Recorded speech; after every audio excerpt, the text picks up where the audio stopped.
I hate crime.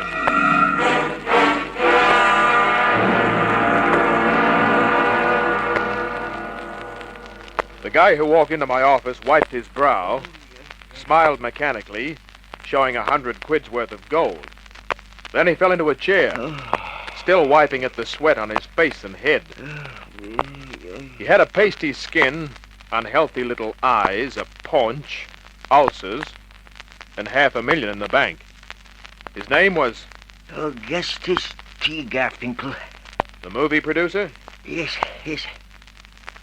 And I want that you should work for me, Mr. Kent. Hey, wait a minute, not acting. No. On the set, as my personal agent. I don't get it. Mr. Kent, I'm engaged in making a £200,000 motion picture. The most expensive ever to be made in Australia. Colossal it will be. One of the most stupendous productions to ever hit the screen. Yeah, sure, but why me? I'm having my troubles. Oh, yeah. Already I have lost a stone just from worries. About what? Everything, Mr. Kent, everything. 1 week of shooting left on the picture, and my star, Venita Clark, and my other star, Alistair de Vincent, they pick now to start giving out with the temperamental fits. Oh, yelling, shouting all over the place. Is that all? Is that all, you say? With £200,000 swinging in the balance, with her husband, John Stanton, coming on the set and having violent arguments with her and de Vincent. And you say, is that all? Ah, now we're getting somewhere. They fight like dogs and cats for hours at a time. Why? Why? Listen. He writes the picture, but he does not want her to act in it. He does not like a leading man. He does not like anything. What do you want me to do about it? Come to the set. Keep your eyes open. Keep fights from starting. Valuable equipment from being smashed. Keep me from having a nervous breakdown. Well, I charge 10 quid a day plus... I don't care what you charge. If it is reasonable, I will write a check now. He wrote the check, then I sent him on his way to fill a prescription for stomach powders at the nearest drugstore. The picture he was producing was titled Love and Hate, was being made at a new studio in the suburbs. I went out there and met Diana. Good morning, Mr. Kent. Diana was a pint-sized model, but with help from Mother Nature, an imperial pint.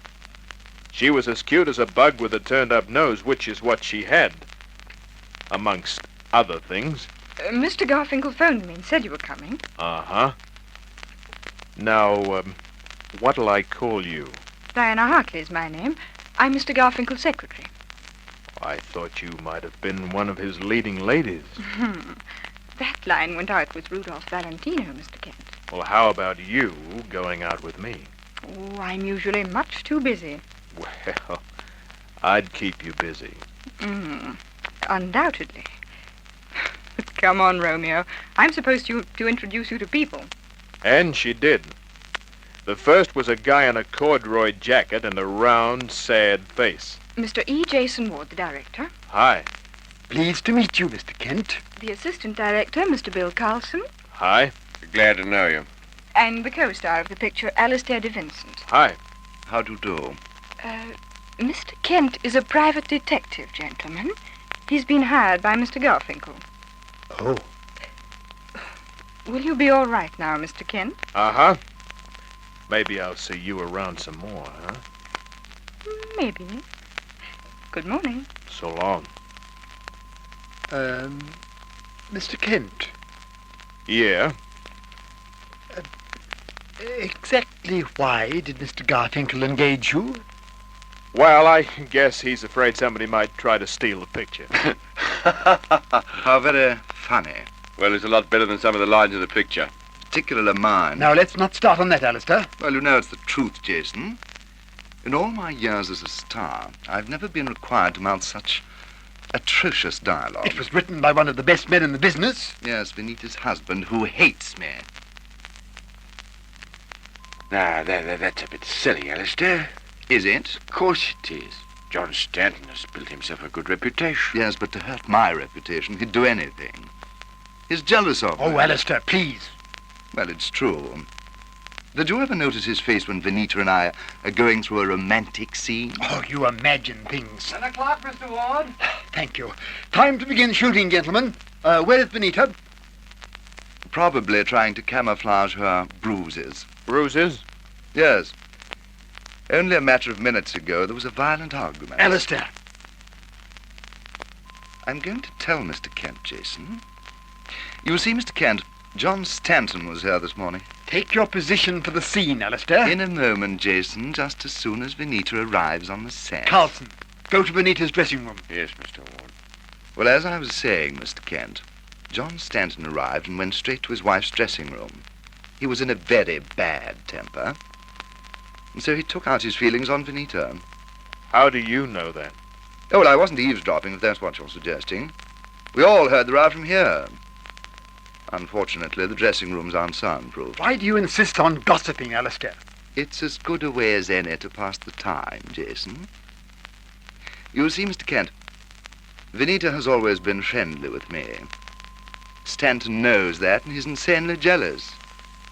So he's getting revenge by giving me dialogue that wouldn't pass the editor of a radio soap opera. Alistair, if Garfinkel ever hears you've said that, you'll be out on you. Well, perhaps it's time he was told, Jason.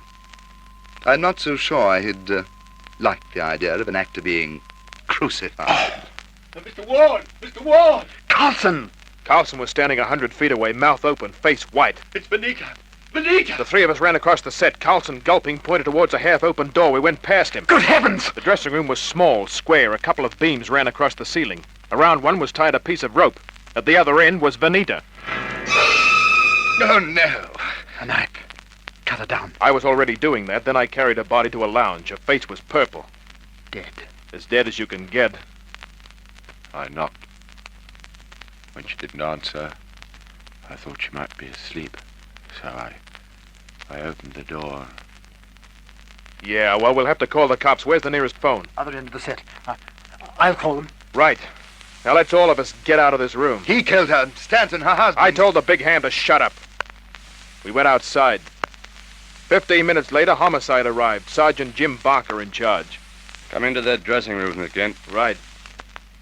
Don't let anybody leave the place. Come on. Inside the dressing room, I told Barker everything that had happened as I knew it. While I talked, he looked around. When I finished, he shook his head. She must have been crazy. Crazy. Yeah, have a look. On a dressing table, neatly laid out, were some strange items. There was a dime store ring with a cord attached. At the other end of the cord was tied a housefly. There was a canary strangled with a piece of copper wire.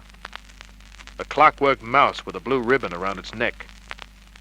And about 1 inch of a 10-pound note, one side clean and new, and the inside edge charred by fire.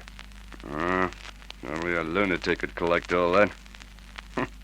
Perfect suicide setup. Anything touched in here? No, all we did was cut down the body. Mm-hmm. And that overturned stool? It's just as it was when we came in. Cut and dry. Maybe. Maybe not. Why maybe not? In the first place, all these little souvenirs, as you said, only somebody who was cracked would save them. And somebody who was insane would be likely to commit suicide. Or a murderer could set the stage to make it look like suicide. This is too perfect, too pat. Got any ideas? Well, that stool. Yeah? What would you say it was used for? Well, so she could reach the rope, of course. And she kicked it away. How high would you say the stool is? Ooh, 20 inches? Uh-huh. Then if that's the case, her toes should have been less than 20 inches from the ground, right? Yeah? Well, I'd say that they were at least 2.5 feet from the ground. I'll check that. He did, with the help of a fella from the Scientific Bureau. Then he came to me. You're right, Kent. It was murder. What now? I've sent for Garfinkel and Stanton, her husband. You say that she and her husband had been arguing? According to the others, yeah. Okay, let's go out. While we're waiting for Garfinkel and Stanton, I'll do some questioning. Ward, Carlson, and DeVinson were sitting down, not talking to each other. Barker took out the stub of a pencil. Okay, I'll start with you. Name? E. Jason Ward. What do you do around here? I'm directing the picture. How long have you... Holy smoke, Kent! I followed the direction of Barker's eyes. I saw a brunette, beautiful, full figure. The last time I'd seen her had been at the end of a rope. It was Venita Clark.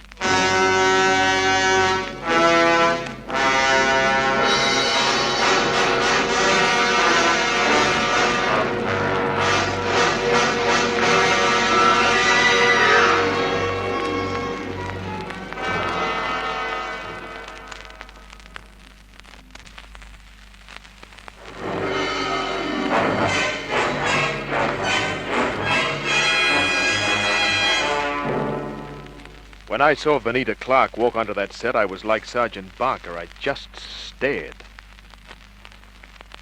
Then I grabbed Carlson's arm. What's wrong? Behind us. What's going on here? Why, it's Claire. Claire. My sister. What? Is something wrong? That's what I want to find out. Sergeant Barker, this is my sister Claire. She's double and stand-in for Venita. At least, she was. Was? Easy, Claire. Venita is dead. Dead? She killed herself. Oh. No, take it easy. Yeah, this chair. They helped the girl into a chair. Then Carlson sat next to her and quickly explained what had happened. Sergeant Barker waited till she'd pulled herself together. Now, I'll take all your names, and then we'll start talking. When he had his list of characters, he began with... Who was the last person to see Miss Clark alive? Her husband, John Stanton. How can you be sure of that? Well, we were all out here, with the exception of Mr. Kent and Claire, of course. We heard Venita arguing with her husband. It was a very violent argument. When he left, things were very quiet. Mm-hmm. How long would that have been before the body was discovered? Well, Stanton left about 10 minutes before Mr. Kent arrived. That'd make it about 20 minutes, Sarge. Mm-hmm. What were the three of you doing during the 10 minutes before Kent arrived? Well, I went to my dressing room to check my makeup. I stayed there for about 5 minutes. Mm-hmm. Where is your dressing room? About 50 feet from Venita's. Mm-hmm. Mm-hmm. Did you hear anything? No. What about you, Carlson? What did you do? Same time I went outside for a breath of fresh air. Alone? Yes.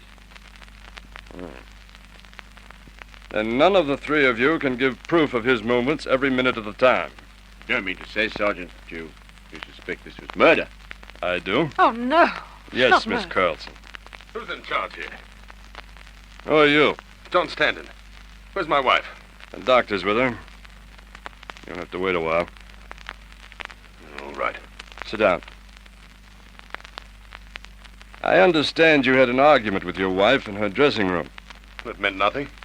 You seem to have made a lot of noise. What was it all about? Well, it started as a practical joke and ended as an argument. Practical joke. Quiet, you. What sort of a practical joke was it, Stanton? Well, she phoned me at the house from here What time, Stanton? about 9:15. Did any of you see Venita Clark cross the soundstage this morning? Why, no. No. Okay, Sarge. Go on, Stanton. Well, she sounded strange. As though she was drinking. Said she wished she were dead. Then she hung up. Naturally, I was scared. I came straight here, but she denied having called me. That led to words. Upset as I was, I got madder and madder till I had to leave. That's all. Mm-hmm.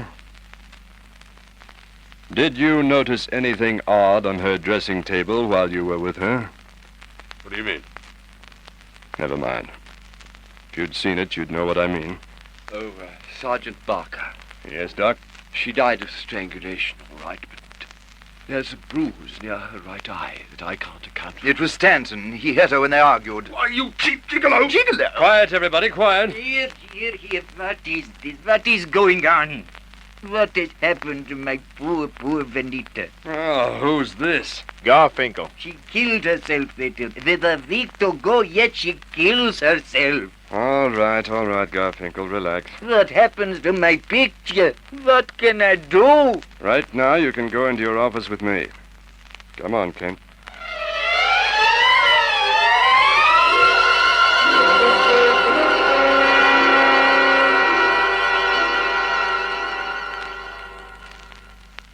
We sat in Garfinkel's office.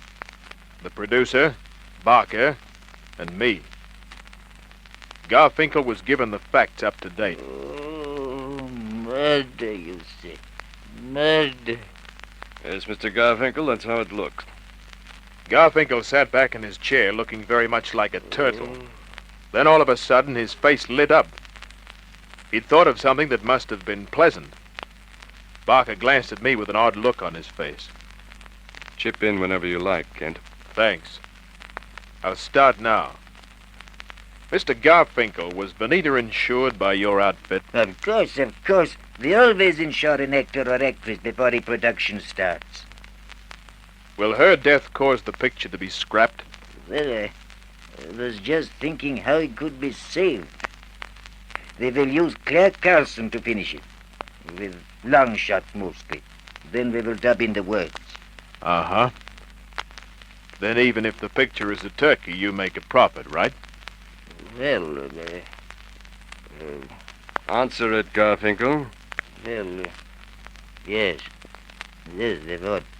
But Sergeant... That'll be all for now. Yes, but Sergeant... I said that'll be all. Get outside with the others. All right. After Garfinkel left, mopping his brow again, Barker drummed his fingers on the desktop. De Vincent. I think I'll call him in next. I've got a better idea, Sarge. What is it? Let's you and I go into the dressing room. Why? I'd like to take another look at that fragment of the 10-quid note. Why? I said I'd let him know later. We looked at the charred bit together. Now, what's so important about a small, burnt piece of a 10-pound note? Plenty. Will you let me go on from here? What do you want to do? Talk to the 5 of them. Oh, now, look, Kent. I happen to be in charge of this case. I know, but give me 5 or 10 minutes. If it works, you get the credit. How about it? All right. 10 minutes. Thanks. Call them in.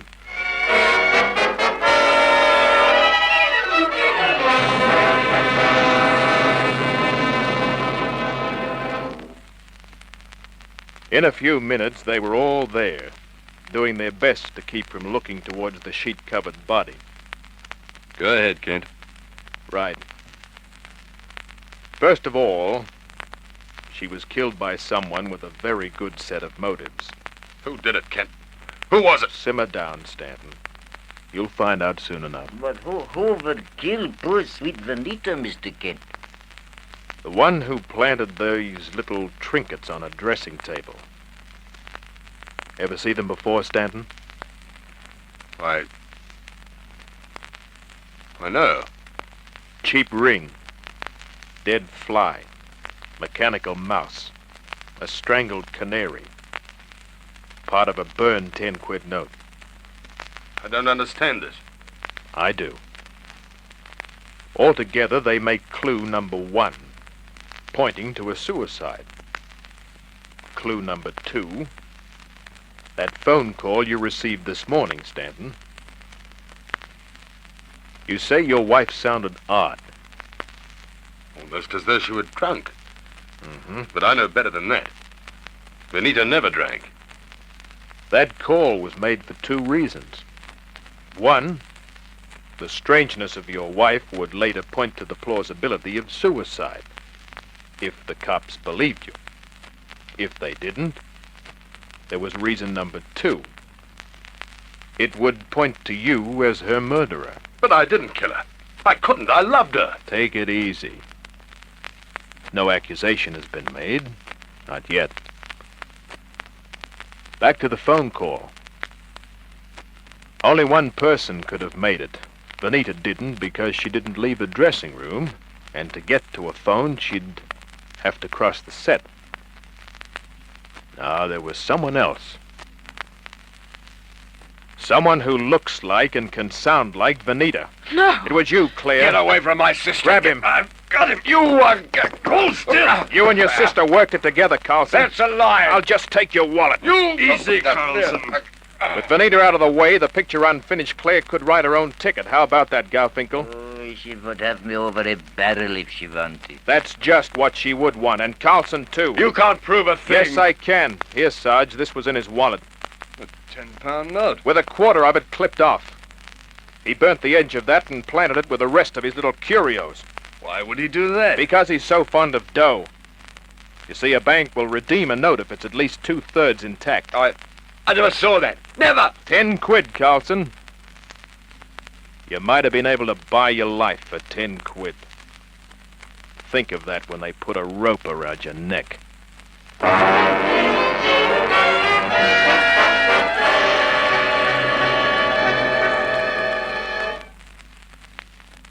Sergeant Barker and his boys took them away. Carlson as a killer, his sister as an accessory to murder. Me? I went looking for a little secretary with a turned-up nose. And I found her. She had her back to me and she was slamming at a typewriter. Oh. Oh. Try that in the office sometime, fellas. Good night.